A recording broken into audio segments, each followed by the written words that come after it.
Nem olyan sok időnk van, ezért úgy gondoltam, hogy ugorjunk bele egyből a beszélgetésbe. Először is egy rövid tájékoztató a Polár Könyvklub eseményeiről. Az idei sorozatnak ez az első alkalma. Ezen kívül puskázok, április 18-án és május 9-én lesznek még beszélgetések, ezeket meg lehet nézni a plakáton, illetve a Facebook események keretében is. Itt egy-egy könyvről fogunk beszélgetni, amelyek már elérhetők, tehát hogyha valaki úgy érkezik, hogy elolvasta a könyvet, az bónusz, viszont a beszélgetést azt megpróbáljuk úgy felépíteni, hogy túl sok spoiler ne legyen benne. Nekem elég határozott véleményem van a spoilerekről, de úgy gondoltam, hogy ami a könyvben elolvasható, az belefér, bár nekem nem, de ha már oda van nyomtatva, akkor ezt kézenfekvőnek vagy adottnak lehet venni. Első könyvünk, amiről beszélgetni fogunk, Szelja Ahava, a nő, aki szerette a rovarokat című könyve, amely Panka Zsóka fordításában érhető el, aki szintén itt van velünk, és gondolom, hogy a beszélgetés után szívesen ad különböző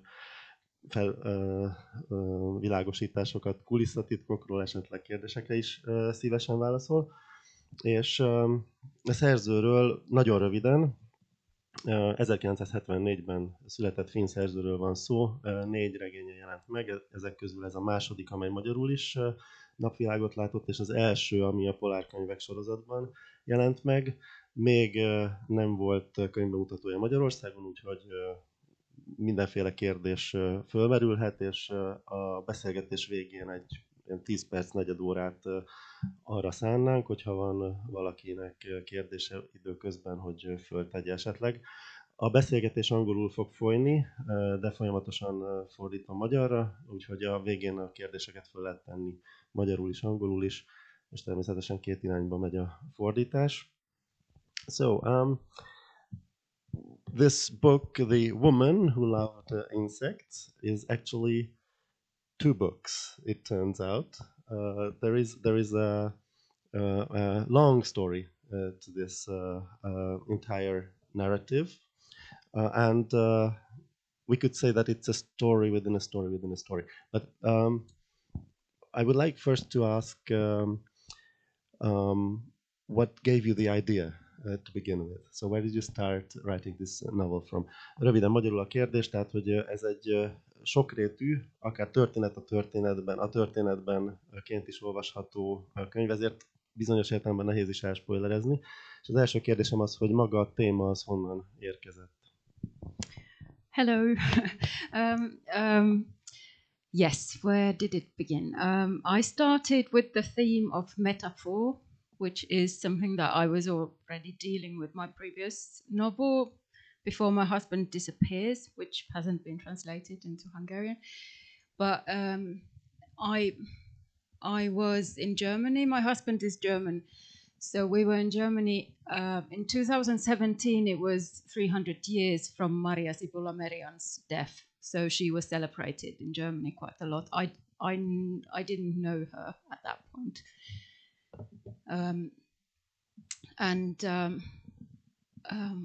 I got her first book and started reading about her and went to see exhibitions. Her work was exhibited in Berlin that year. Yeah. Nem egyeztünk meg, hogy milyen ütemben fogunk menni, de ez egy terjedelmesebb egység, amit érdemes lefordítani. Az előző könyvem, ami magyarul nem jelent meg, a Mielőtt a férjem eltűnik, ezt követően kezdtem el a témával foglalkozni. A férjem német, Berlinben élünk az év nagy részében, és 2017-ben volt a 300. évfordulója annak, hogy Maria Sibylla Merian, akinek az élettörténete részben inspirálta ezt a könyvet, meghalt. Ennek kapcsán beszereztem az elérhető könyveit, írásait, és Berlinben egy sor kiállítás is megemlékezett az ő személyéről, ami egyből felkeltette az érdeklődésemet. I was particularly interested in her focus on change, that she wasn't so interested in the beautiful last stage of a butterfly, but she was more fascinated in the caterpillars because they are they are the stage where everything miracle, magical, unexpectable happens. And this focus on change, that's the true way of life. The kind of essence of life is not stability. It was, of course, something quite radical in the 17th century, when everything was generally seen fixed and ready and created by God. And this is maybe partly also why we are afraid of insects, that we're not quite sure what their real form is. Then I started following the fascination with insects, and I really, really wanted to have Japanese insect culture in the book as well, because in Japan they have, in arts and generally in their culture, insects are very, very present in their poetry, their art, and so forth. And then I couldn't go to Japan in the 17th century because nobody could. I couldn't take my character there in Merian's time because nobody from Europe was allowed to go to Japan in the 1700s. So then I had to play with time and imagination and make Maria live a little bit longer. Igen, tehát az egész egy metaforából indul ki, lehet így fogalmazni, a változás metaforájából, ami az életnek egy, vagy talán nem egy, hanem a legfontosabb összetevője. És ami nagyon lenyűgözött Mariannak a fókuszában az, hogy nem a pillangó állapotra összpontosít, hanem azt figyeli meg, ahogyan a pillangó a hernyó formájában már elkezd változni, és ahogy ez a teljes átalakulás végbe megy, és minden egyes életszakaszának egyenlő figyelmet, vagy talán a többi életszakasznak nagyobb figyelmet is szentelt, mint magának, amit a szépségért egyébként értékelni szoktak a pillangónak. És azt ismerte föl, hogy az élet lényege az talán nem a stabilitásban van, hanem pont ebben az állandó változásban és átalakulásban, ami az 17. században egy egészen radikális gondolatot jelentett, hiszen akkoriban a világot inkább tekintették, és az életet egy fix, stabil, Isten által teremtett végállapotnak, amelyben a rovarok valahol félelmet keltettek, talán a mai napig ezért van bennünk egy irtózás, nem bennünk, hanem sokakban egy, nem is félelem, de undorodás, vagy valami a rovaroktól, főleg a hernyóállapottól. És egyrészt ez a 17. századi kontextus volt érdekes, másrészt pedig mindenképpen a japán rovar kultúrát és ábrázolásokat is belepróbáltam és bele akartam szülni ebbe a könyvbe, viszont ugye a hősömet a 17. században nem lehetett elvinni Japánba, hiszen Japánt politikai zártság jellemezte, tehát egészen lehetetlen lett volna ezt bármilyen szinten megvalósítani. Viszont a művészet, a kultúra tekintetében azokat a költői elemeket mindenképpen meg akartam mutatni, ezért egy kicsit játszom az idővel és a képzelettel, és így a főhős az kicsit más távlatokban éli az életét. Ennyit talán el lehet árulni. Talán részben ez is indokolja, hogy a mágikus realizmus címke elhangzik ezzel a regénnyel kapcsolatban. Erről mi a véleménye? Jó-e egy ilyen címke? Vagy, the label Magic Realism has been raised in connection with this book. I don't know how you feel about labeling or this particular label, but maybe this play with time and imagination does make it acceptable or even useful to a certain extent? Yeah, I guess I always like to play a little bit with reality, and I've tried to find different ways to do that playing. And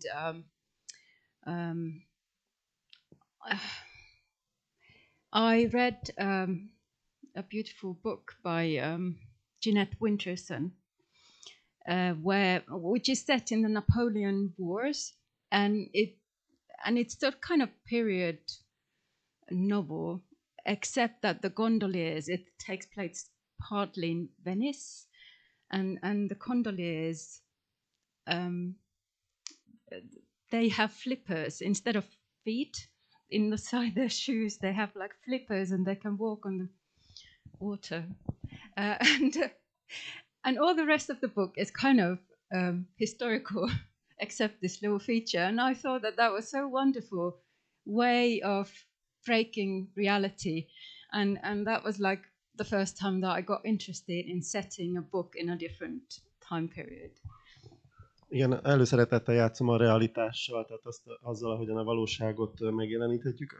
Olvastam egy nagyon érdekes és számomra emlékezetes könyvet, Jeanette Wintersonnak egy regényét, amely a napóleoni háborúk korában játszódik, és részben Velencében folyik a cselekmény, és minden nagyon korhű és hitelesnek mutatkozik, kivéve, hogy a velencei gondolásoknak nem láb, hanem úszonyúk, amivel úszóval így a vízen is tudnak járni. Tehát ebből merítettem az ötletet, hogy tulajdonképpen egy majdhogy nem realista összefüggésben is lehet ilyen apró kis elemeket, hát annyira nem is elrejteni, de játszani, így a képzeletet beépíteni abba, hogyan megjelenítünk egy egyébként valósághű történetet. Említette, hogy Japánban mindenképpen el akarta vinni a cselekményt, viszont ahogy olvassuk a regényt az elején, apró részletekből, tehát az elején nem tudjuk, hol vagyunk, nem tudjuk, mikor vagyunk. A családmodell azért enged következtetni arra, hogy évszázadokkal ezelőtt játszódik a regény, de semmilyen konkrét utalást nem találunk. Helyszínek is csak idővel így véletlenszerűen bukkannak fel, városnevek, utazások. Viszont az első nagyobb részben olyan 100 oldalig szinte, amint megvan, hogy ki az elbeszélő és kinek a történetét éljük, követhető szinte évről évre, hogy itt 8 éves, itt 10 éves, itt 16 éves van, hogy ezt meg is említi, van, hogy évszám elhangzik, és aztán egyszer csak van egy ilyen váltás, hogy ez eredetileg is így volt tervezve, vagy egyszerűen Mária története feszítette ezt a burkot, vagy ezt a gubót tulajdonképpen. So a long introduction, because your novel starts in a very chronological way, so it's like a self-biography. We learn that she is 8 years old at this point, 10, 16. We even get some year numbers. So I actually took notes for 100 pages, like here, this is year 60, this, or she is 22 years old, and things like that. And then comes a point where you just change the entire framework. Was this your original plan from the beginning, or was it only that Maria is so strong a character that she burst the story like she burst a cocoon? Maybe. Nem hajlandó meghalni, amikor eljön. Yeah, she ends up living for 340 years, roughly. So a little bit less than Virginia Woolf's Orlando, which I checked quite late while writing this. I only then made the link, and I checked how long Orlando lives, and I think it is 370. Anyway, no, I was playing with different sorts of ways of structuring, bringing the 1600s in Europe and then late 1800s in Japan, and other things as well that I've left now out. But so one option would have been that I would have had several characters in different countries, different time zones. But then I just decided to let Maria live through it all. So she goes through a process of metamorphosis and metamorphosizes from a historical character into a fictional one. Igen, hát lehet így mondani, igen, hogy egyszer nem hajlandó meghalni. Azért bármennyire is úgy tűnhet, hogy bizonyos poénokat lelövünk, ez megtévesztő, ugyanis ezek tények, amik igazából a regény élvezetét nem befolyásolják. Összességében körülbelül 340 év, amit felöl ez a cselekmény. Utólag, illetve az írás közben ellenőriztem, hogy Virginia Woolf Orlandója ennél is többet, 370 évet, hogyha jól emlékszem. Így ebben a mi történetünkben az 1700-as évek Európájától az 1800-as évek végi Japánon keresztül még további helyszínekre juthatunk el, és ugye fölmerült az, hogy esetleg más és más szereplő kerüljön az egyes időszakokban, más és más helyre, de olyan érdekesnek és olyan erősnek találtam Mária karakterét, hogy úgy gondoltam, hogy megengedhetjük neki, hogy ő maga élje végig ezeket a tapasztalatokat, és egy sor metamorfózison, átváltozáson menjen végig ő maga is személy szerint, és ez folyamatában alakult, tehát hogy a cselekmény előre megy, így az egyik dolog adja a másiknak, és valahol minden kapocs egymásra összetalálkozik. Említette az átváltozás kifejezést, a metamorfózis, ami talán nem alaptalanul veti fel Kafkának a nevét, ami egy hasonló tematika, de egész más feldolgozásba.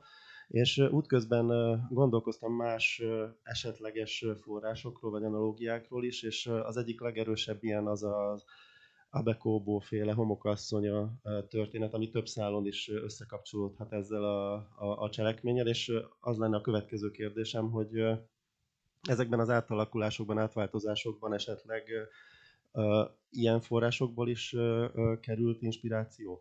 So you mentioned the term metamorphosis, and of course that's a very good cue for Kafka and metamorphosis, which is at one point where you even meditate about bugs on their back and evolutionary things. So it's an obvious link that one would make.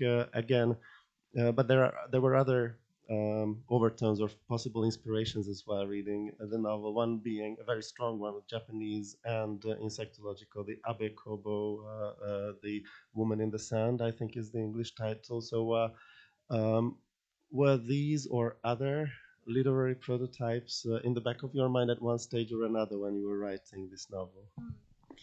Well, Kafka is Kafka is one of the things that I had to leave out. So one side story that I was playing with was that when Kafka's Metamorphosis is translated into Japanese, which has been done several times, but I read an interview with one of the translators, and she said that the basic problem with translating Kafka into Japanese is that the idea that that book is based on that insects are disgusting doesn't translate into Japanese culture because they don't find insects. Like this connotation that we in the West have that insects portray death, like in paintings, or mortality, or rottening, or dirt. They are all totally different toned in Japanese culture.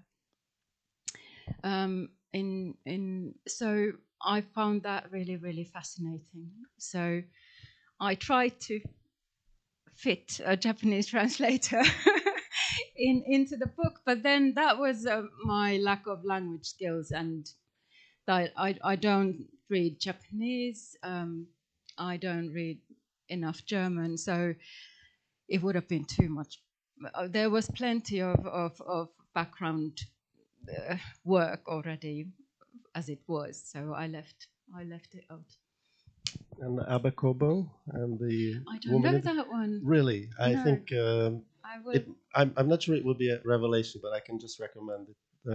It's also a film and a novel, okay. So one that maybe in a magic realist way is actually related to this book one way or another, like Orlando, as it turns out in the process of I will give the details. So Kafka vonal az valóban fölmerült, az Abe Kobo az egyáltalán nem, de Kafkával az volt a probléma, hogy ugye amikor itt a japán cselekményszál kibontakozik, akkor mellékszálként terveztem elhelyezni egy ilyen gondolati játékot, hogy Kafka japán fordításai, tehát az átváltozás valóban egy hasonló tematikával, vagy tematikából indul ki, és hogy ez milyen jó ötlet lett volna, hogy egy mellékszereplő, egy japán fordító, aki erre valahogy reflektál, viszont kiderült, hogy bár több japán fordítás is létezik az átváltozásból,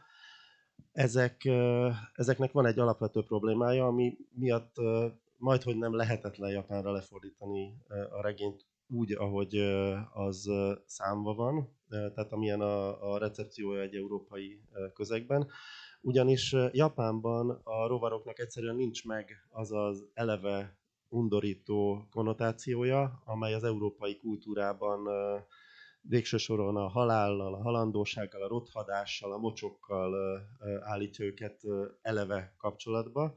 Így egy japán olvasó nem tud mit kezdeni az alaphelyzettel, hiszen ez az alaphelyzet, ez az európai gondolatvilágnak abból a megközelítéséből és alapbeállításából indul ki, hogy a rovar az egy piszkos, a rothadást, elmúlást és a lebomlást jelképező lény, ami egy borzasztó negatív alaphelyzet, és emiatt lehetetlen volt ezt a vonalat belevenni. Tehát ez egyike azoknak a mellékszálaknak, amelyek felmerültek, de aztán kimaradtak a könyvből. Az érzésem viszont az volt, hogy ettől függetlenül magára a jelenségre reflektál. My impression was still that even though Kafka is not directly invoked, but this book is very much like maybe an antithesis to that. Maybe it makes the point how all that is just one way of looking at things. Tehát, mint hogyha az egy megközelítésmód lenne, de messze nem teljes, ahogyan Kafka hozzááll az egész kérdéshez. Is that it's not intentional, evidently, but what would you say in relation? So, if you compare the two books, if you connect the two books, does your book critique or attack or live together with Kafka's, or? I don't think so. I think they are dealing with totally different experiences and totally different thoughts, and they just use insect and metamorphosis for as an expression. But Kafka's metamorphosis is so. It is a private human. Oh God, I find it an amazing book. It is an inner experience of self-disgust and isolation, inability to reach other people. So, yeah. Oh. Igen, úgy gondolom, hogy nem. Tehát ez alapvetően zsákutca. Van ilyen. Mert hogy az alapkép az természetesen ugyanaz a kiinduló pont, de Kafka annyira más dologgal foglalkozik, tehát végső soron az átváltozás az lecsupaszítható az önmagunktól való írtózás egy magánmegélésére, aminek ez a kép, ez a metaforája, ez a megnyilvánulása, de ezen kívül lényegileg nem kapcsolódik ahhoz a rovar metaforához, ami körül ez az én könyvem forog. Absolutely agreed on that. Maybe we could do the little reading at this point. Az volt a tervünk, hogy egy rövid részletet, tehát egy bekezdést finnül, majd egy hosszabb részletet én felolvasok, tehát ugyanazt a részletet, aminek ez az első bekezdése magyarul, és egy olyan részt választottunk ki, ami kvázi, mint a Cseppben a tenger tartalmazza azt a cselekmény keretet, amelyből kiindul a regény, és amihez valahol vissza is tér. Onko täällä joku, joka ymmärtää suomea? Kiva, okei. Okay. Olipa kerran neito, joka rakasti perhosen toukkia. Hän keräili niitä purkkeihin ja laatikoihin ja kaikissa niiden karvaisissa, nahkaisissa, supistuvissa ja venyvissä muodoissaan. Antoi niiden kulkea pitkin käsiään ja hihojaan. Päivät pitkät hän vietti vain toukkiaan tutkimalla. Neidon palvelijat kammosivat tätä harrastusta, eivätkä suostuneet siihen osallistumaan. Niinpä neito pyysi naapuruston kerjäläispoikia apuun. Hän lähetti pojat kiertämään lähistön peltoja, puistoja ja puutarhoja ja keräämään hyönteisiä. Egyszer volt, hol nem volt. Volt egyszer egy leány, aki imádta a hernyókat. Üvegcsékbe és dobozokba gyűjtögette őket, akármilyenek voltak is, szőrösek, bőrösek, ruganyosak vagy harmonika alakúak. Hagyta, hogy végigmásszanak a karján és a ruhája ujján. Naphosszat csak a hernyóit figyelte. A leány szolgálói undorodtak ettől az időtöltéstől, és nem voltak hajlandók részt venni benne, ezért a leány a környékbeli utcagyerekeket kérte meg, hogy segítsenek neki. A fiúkat kiküldte a közeli mezőkre, parkokba és kertekbe rovarokat gyűjteni. Délutánonként a fiúk elhozták neki, amit találtak, és minden egyes példányt megneveztek, aminek tudták a nevét, ha pedig a hernyó ismeretlen volt számukra, a leány maga adott nevet neki. A cselédek elkergették a koldus fiúkat, és megszitták a leányt, aki nem akart a paraván mögött maradni. Abban az időben ugyanis úgy tartották, hogy sem az ördögnek, sem a nőnek nem szabad egyenesen a szemébe nézni, így még az apja sem nézett a lánya szemébe, csak a paraván mögül beszélt hozzá. A leány megszitta a szolgálóit, mondván: butaság csodálni a virágokat és pillangókat, és elfelejteni a dolgok valódi természetét. Nézzétek csak, hogyan nőnek és változnak át a hernyók, milyen komolyan és eltökélten próbálják megvalósítani önmagukat. Az embereknek példát kellene venni ezekről a kis teremtményekről, és természetes módon élni, jelentette ki a leány, és nem ritikította a szemöldökét, hanem hagyta, hogy olyan bozontosra nőjön, mint a szőrös hernyók. Sőt, a fogait sem festette feketére. A fogai meztelenek, hüledeztek a szolgálók. Alig telt el nap anélkül, hogy a leány ne pörölt volna a szolgálókkal. Sokszor kizavarta őket a szobájából, így a szobája rendetlen volt, és sokszor büdös is. A leány szülei is aggódtak. Ő miért nem olyan, mint a többi lány? Olyan furcsa. Pedig nem is buta, ha komolyan beszélnek hozzá, bölcs szavakkal válaszol. És azt mondták a lányuknak: gyermekem, képzeld el, mit gondolnak rólad az emberek. Egy lánynak szépnek kell lennie. Nem illő, hogy az embereknek ezek a bogarak jussanak eszükbe rólad. A lányuk pedig így válaszolt: kedves anyám és apám, nem érdekel, hogy mások mit gondolnak, hiszen mind ostobaságokat gondolnak. És ami a legjobban feldühít, hogy valójában nem gondolnak semmit. Az emberek szeretnek fényűző selyembe öltözni, de vajon elgondolkoznak-e azon, hogy azt a selymet kiszőtte? A szárnyra kapó pillangó, az már haszontalan. Egy darabig repül, aztán elpusztul. Ezt kellene csodálnunk. A sejem csillogását és puhaságát valójában a hernyó szőtte. So this focus on the worm, the silk worm rather than the silk butterfly, is one of the main metaphors of the book. But there's also something that you mentioned with Kafka in mind, the isolation, so self-loathing and isolation. And that isolation also comes across in this book through silence, quiet, and even muteness, when somebody deliberately doesn't say things. And at one point it writes that this is where the freedom lies. Tehát ez a megvetettség, illetve ezen túl a Kafka kapcsán már említett elszigetelődés, ez nagyon fontos elemként megjelenik ebben a regényben is, mint a csönd, a hallgatás, az elhallgatás, az elnémulás, és ezáltal egyfajta másfajta szabadság megjelenése. Ezzel kapcsolatban van most a következő kérdésem. So how do these things connect? The muted, the suppressed, the silent, and maybe the free? Well, this paragraph was this is part of the Japanese story that's intertwined into the book. So it was written in 1100s in Japan by an unknown author. We don't know how the story ends because it's just a fragment. So we don't actually even know what the meaning of the story is. It is unfinished story.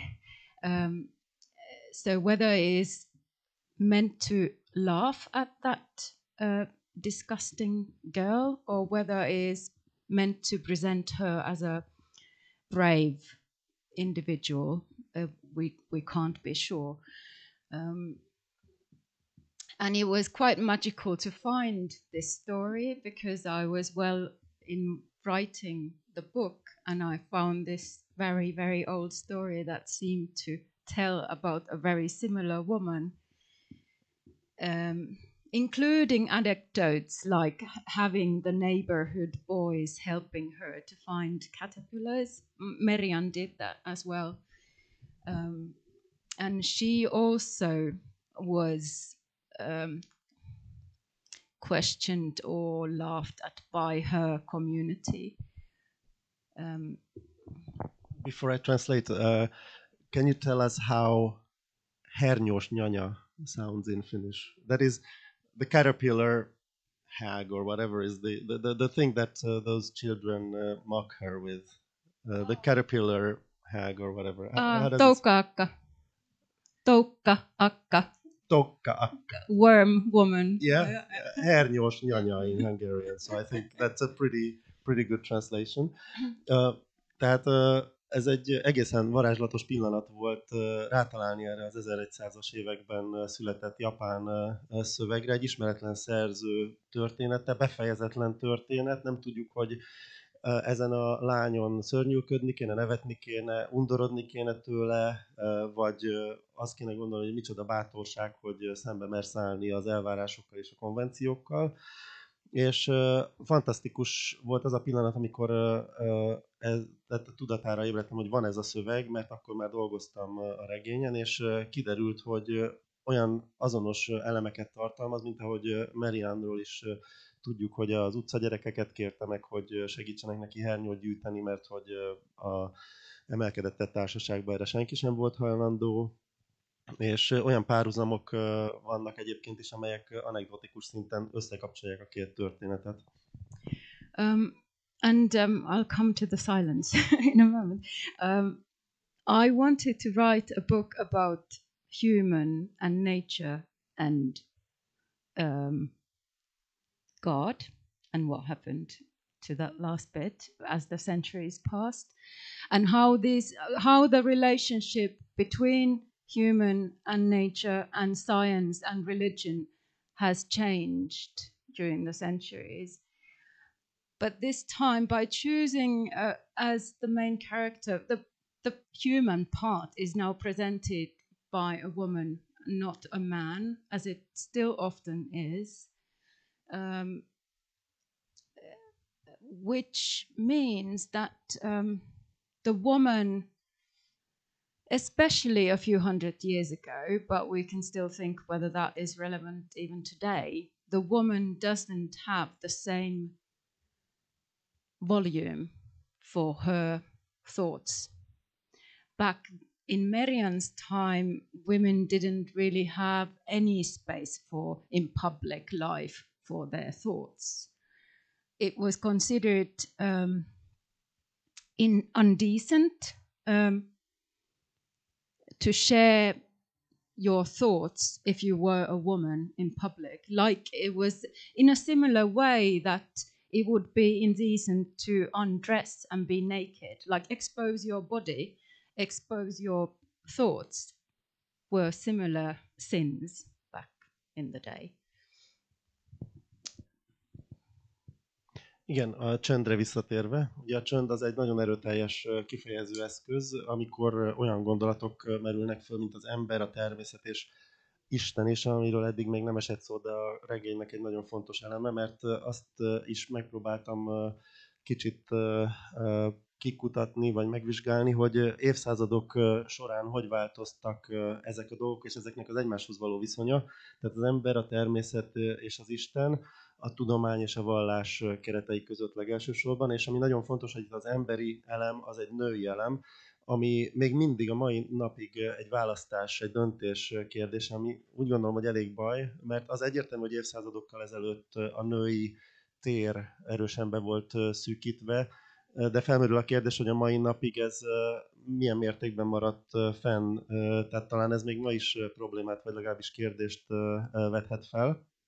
A Marianne korában a nőknek egyáltalán nem volt semmilyen tere, hogy a nyilvánosságban megszólaljanak, hogy a gondolataikat megosszák.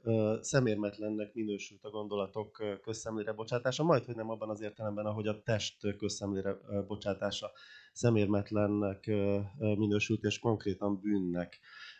Ez egyrészt az, ami a csöndet eredményezi.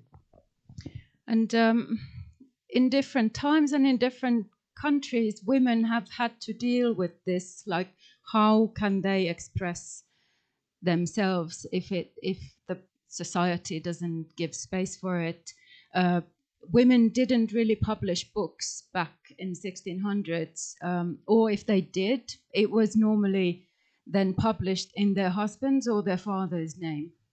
And then in the foreword, the the male guardian would kind of explain that this humble woman doesn't really want her name to be public, but she's now written this book.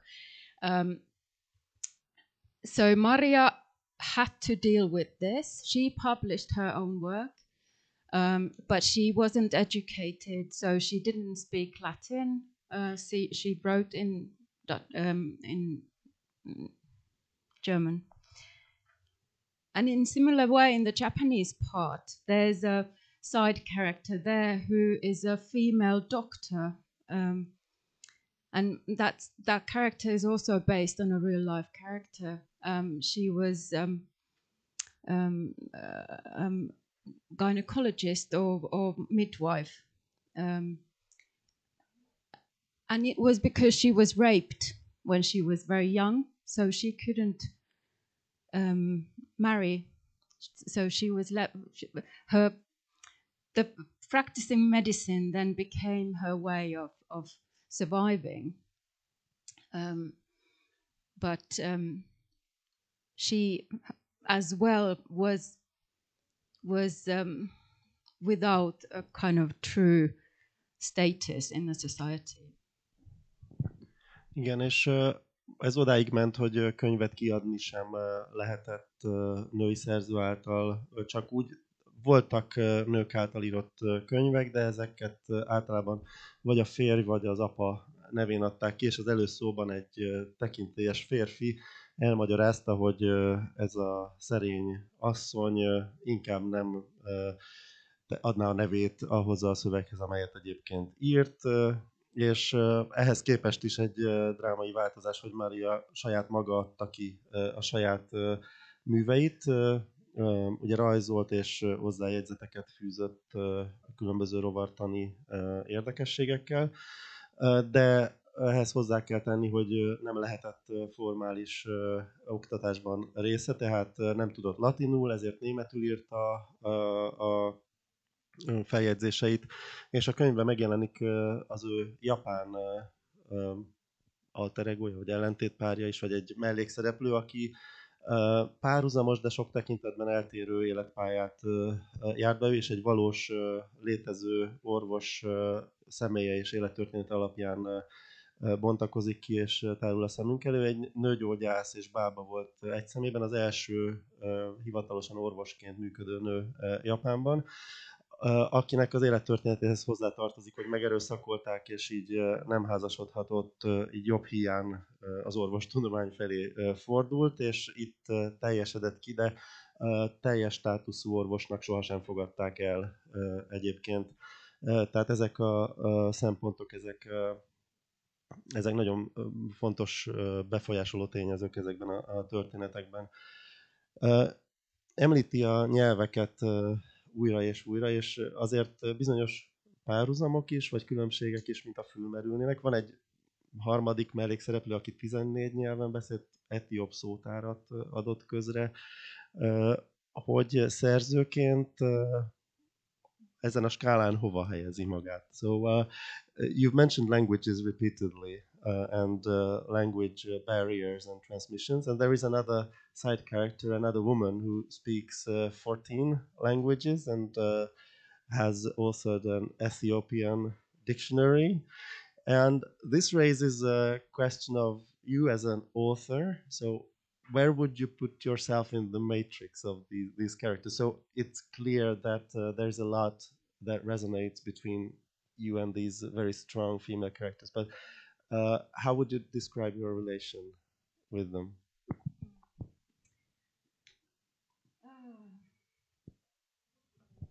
While writing this, I did think a lot about what it is to be a woman and what's the word in English? Well, an author. I'm not sure if I know the word in Finnish either. Somebody who stands on their own feet and is the doer, is the one who does, not the wife of the one who does. Independent, active. Actor. Maybe. Autonomous. Autonomous. and how easily I feel like I as an author, as a contemporary Northern European author, still sometimes feel that I am limited or somehow constrained because of my sex.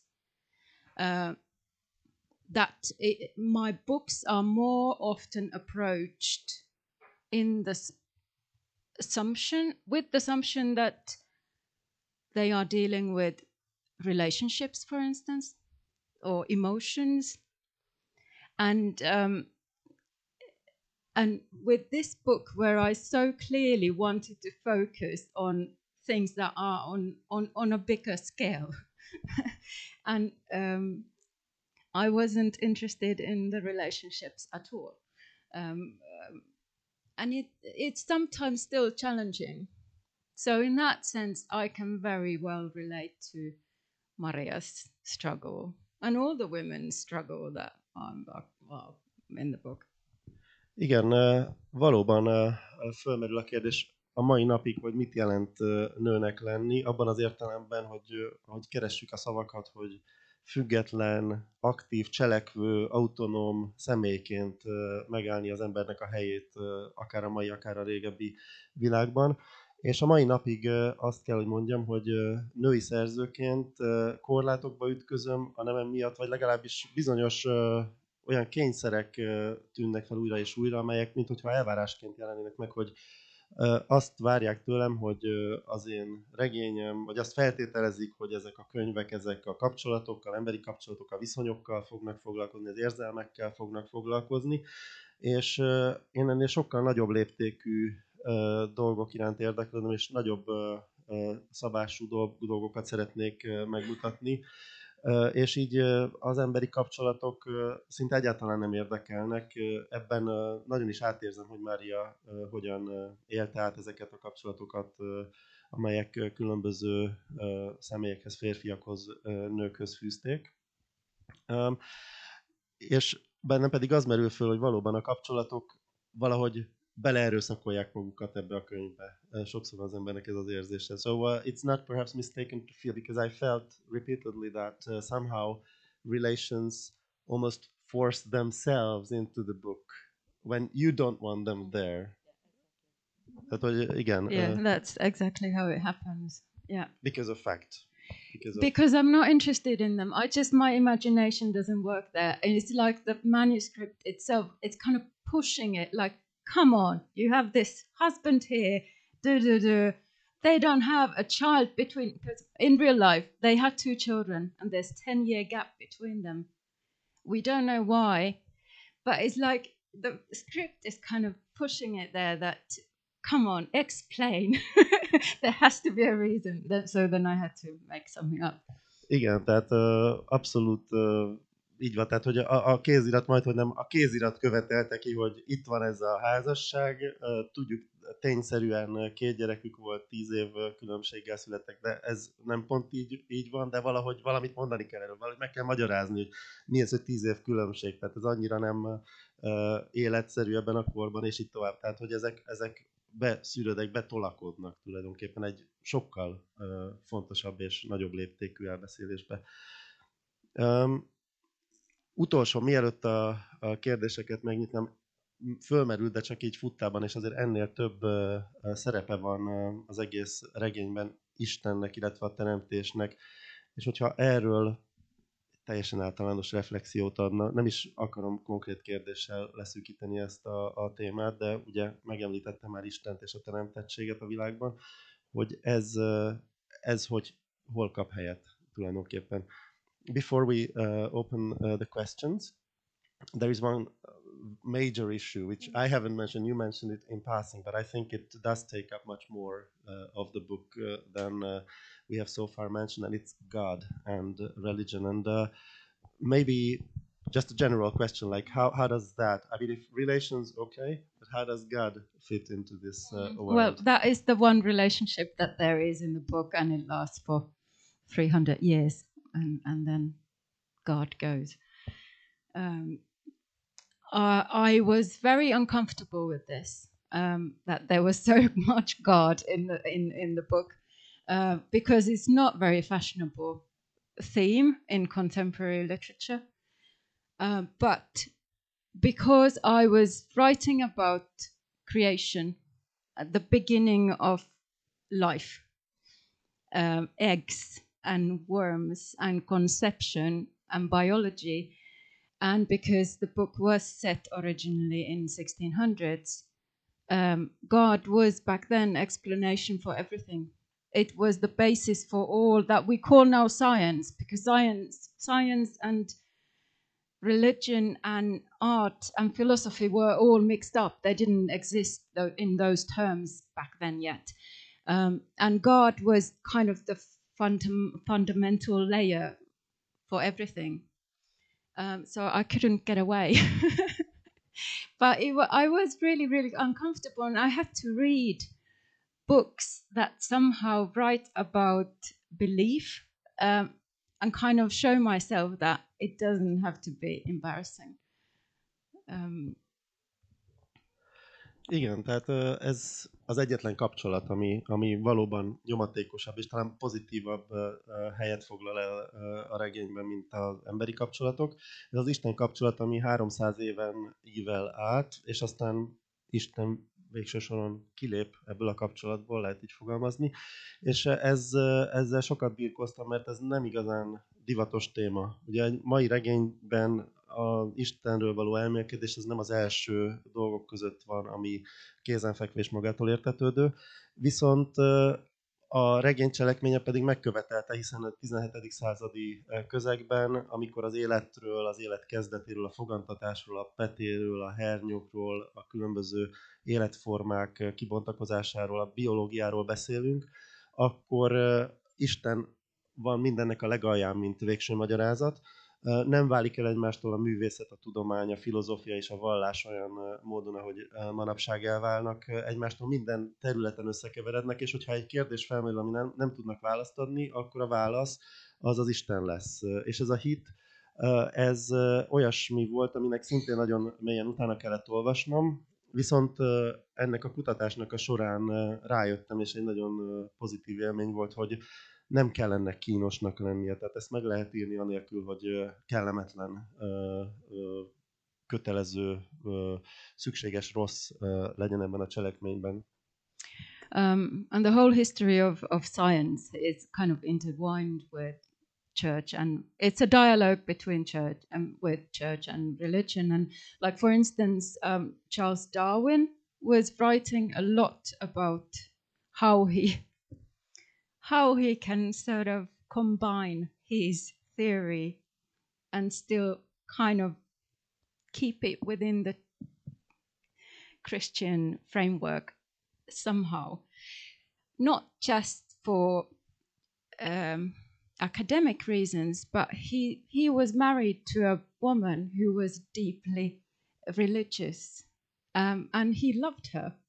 And it was a very, very personal issue in their marriage, and it's really touching to read their letters, because Darwin, when he went to propose to her, his father said to Darwin that, can you just keep quiet on your academic work, that can you just leave it out? But he couldn't, because he was in love with her. So he went to Emily and said that, look, I want to marry you, but I'm working on this theory and I'm dreading where it's going to take me. Igen, és ennek során kiderült, hogy a tudománytörténet mint olyan nem választható el az egyháztól és a vallástól. A kezdetektől fogva a kettő párhuzamosan megy olyan mértékig, hogy Darwin, aki aztán tényleg nem úgy ment be a köztudatba, mint egy keresztény tudós, egész hosszú időt töltött azzal, hogy megpróbálja összeegyeztetni az elméletét a keresztény gondolkodásmóddal, amire nem is tudományos indokai voltak, hanem egy abszolút személyes indoka, mégpedig az, hogy a felesége mélyen vallásos volt, és ő roppant mód szerette a feleségét, és ezért mikor meg akarta kérni a kezét, akkor az apja azt tanácsolta neki, hogy fiam, a tudományos munkádról inkább hallgass. Az lesz a legjobb, az lesz a legbiztosabb, de ő nem tudott hallgatni, mert őszintén szerette ezt a nőt, és így megtalálta annak a módját, hogy hogyan tegyen egy vallomást. Tehát a szerelmi vallomás az egyúttal egy tudományos vallomás is lett, és a levélváltásuk az egészen megható. El lehet olvasnia, hogy félig mentegetőzve, félig reménykedve, félig pedig rettegve attól, hogy hova fogja az ő tudományos kutatása elvinni őt a vallástól, milyen messzire, és ez milyen hatással lesz a kapcsolatukra. Ez a történet az egyébként happy end-el ért véget. It ended happily eventually because of the sincerity of his confession. Yeah, well, they managed somehow, but his wife did think that they don't get to the same place after death. Igen, egy apró kivétellel, ami azért nem egy apró probléma, de az, hogy a felesége ugye kétségek között maradt, sőt, biztosnak tekintette, hogy a halál után nem fognak ugyanoda kerülni. Tehát ez keresztény szempontból azért nem elhanyagolható probléma, de a házasság ettől függetlenül legalább működött. It's very sweet. I mean, Darwin, in his letter, he writes that you don't know how many times I have wept over this fact. Igen, Darwin egy ponton azt írja az egyik levelében, hogy el se tudod képzelni, hogy hányszor és mennyit sírtam ezek miatt. Ugye az aggódás és tehát abszolút megható. Ez egy olyan emberi oldal. This is a human side that one doesn't readily think of when one thinks of Darwin. Úgy gondolom, hogy én most jobban teszem, hogyha elhallgatok, és remélem, hogy van a közönségből esetleg kérdés, amelyet szívesen feltennének, ha már könyvklub. Van egy néhány művészeti alkotás a könyvben, különösen egy szőnyeg, hogy ezek valós alkotások, megtekinthetők, vagy úgy inspirálták őket, kitaláció. Yes, one more thing that we didn't talk that much about. Ugye a képzőművészeti vonal még egy dolog, amit nem bontottunk ki a maga teljességében. So fine art and artworks and applied art for that matter. A lot of artworks are mentioned in the book. Among them, a very special carpet. And do these or did these actually exist, or some of these, and did they inspire you through a direct contact, or did you just imagine them up? The carpet where she rolls. Yes, for example. I have. No, it's. I'm not. Oh, I'm not sure. Nem tudom, nem emlékszem. I see it very clearly, but I'm not sure now. I have researched carpets with this pattern, so it is based on some carpet, but not a real one. No, yeah, not completely. Igen, nagyon sok kutatás, tehát egészen a szőnyeg mintázatokig bezárólag nagyon sok kutatás van mögött, a regény mögött, de azt kell mondanom, hogy a konkrét szőnyeget nem láttam, ami ez a minta lett volna. Tehát ez egy kitalált szőnyeg. De fontos, a cselekmény szempontjából egy nagyon fontos lépése a metamorfózisnak. So it's a very important part of the metamorphosis, without giving any more details, but this is one of those elements that makes the entire plot very followable and helps this willing suspension of disbelief. Ugye a mágikus realizmus kapcsán mindig fölmerül a hitetlenkedés önkéntes és vállalt felfüggesztése, és ez például ez a szőnyeg, ez egy ilyen pillanathoz kapcsolódik, ami ezt elősegíti. Más kérdés esetleg?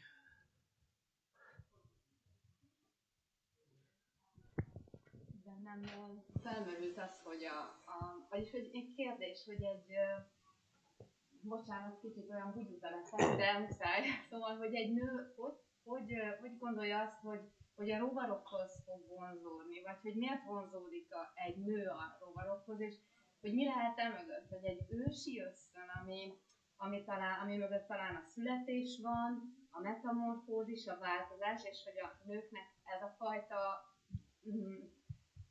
vagy nem tudom, velük született talentuma, vagy hogy mondjam, természetessége, ami a férfiakban nincs, vagy pedig egy tiltakozás. Yeah, so my question, maybe it sounds a little naive or simple, but where does this whole idea come from? There is this woman who turns towards insects. So what is your take on this? Is this a kind of ancient instinct, would you say, that relates to birth and metamorphosis and change? Or is it an inborn talent? Or is it perhaps even a protest against the male world? So this is something that men just cannot possibly conceive?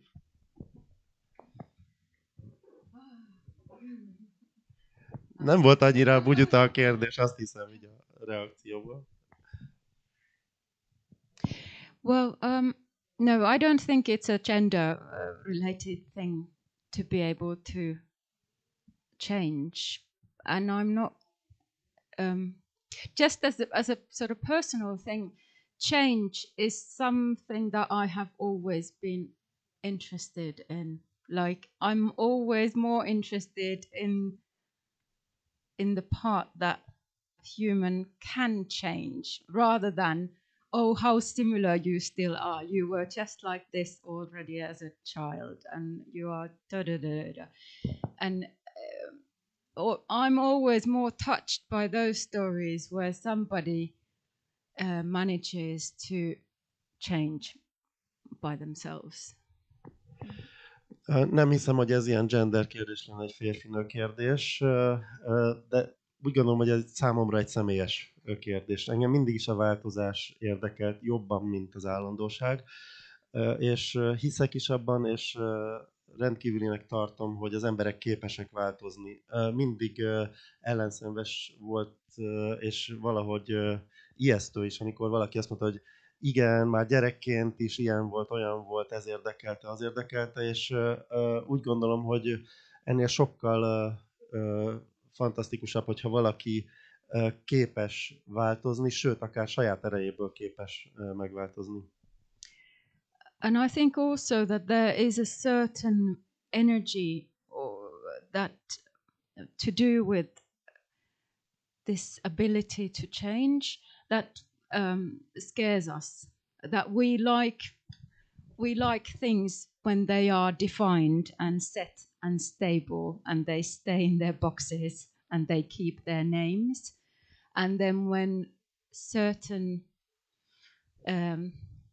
creatures or characters or human beings sort of don't stay in their box and they transform into something else, there is something that is kind of threatening to us. Igen, és úgy gondolom, hogy a változás képessége, az az energia, ami ezt lehetővé teszi, az ijesztő is lehet. Tehát sok esetben érezzük, hogy szeretjük a címkéket, a dobozokat, a nyugvópontot. Tehát, hogyha valakit be tudunk tenni valahova, és akkor az ott van. És amikor egy lény, egy teremtmény, egy ember nem így viselkedik, hanem kiugrik a dobozból, kilép azokból a keretekből, ahol őt megnyugtatóan eddig tudtuk, akkor az akár félelmet is ébreszthet. És ez a változásnak az az oldala, ami ez az energia, ami különösen érdekes számomra. It's like one of those basic nightmares where somebody you know, their face changes into something, or a safe character changes into an animal, or it's a sort of very archetypal thing. Igen, ez amit akár rémálmokból ismerhetünk is, amikor egy közeli hozzátartozónk vagy ismerősünk arca hirtelen átváltozik, akár egy állattá változik át, vagy valaki, aki mellett biztonságban éreztük magunkat, hirtelen támadó, fenyegető jelenlétként mutatkozik meg. Ez tulajdonképpen egy archetípusos emberi tapasztalatnak is tekinthető. Időnk végére értünk. Nagyon szépen köszönöm a nagyon remek kérdéseket. Thank you very much for a most inspiring discussion that I think will help readers see even more into the lines and into these nuances that reflect these ideas. Nagyon szépen köszönöm az írónőnek, hogy segítségünkre volt, és beavatott némely kulisszatitkokba, illetve háttér szálakba a könyv kapcsán, és mindenkit szeretettel hívunk a következő 2 könyvklub alkalomra. És a beszélgetés ezzel lezárult, viszont a dedikálás az pedig most fog megkezdődni. So, please, if you have a copy of the book, this is the time to have it inscribed by Celia Hava. Thank you very much. Thank you.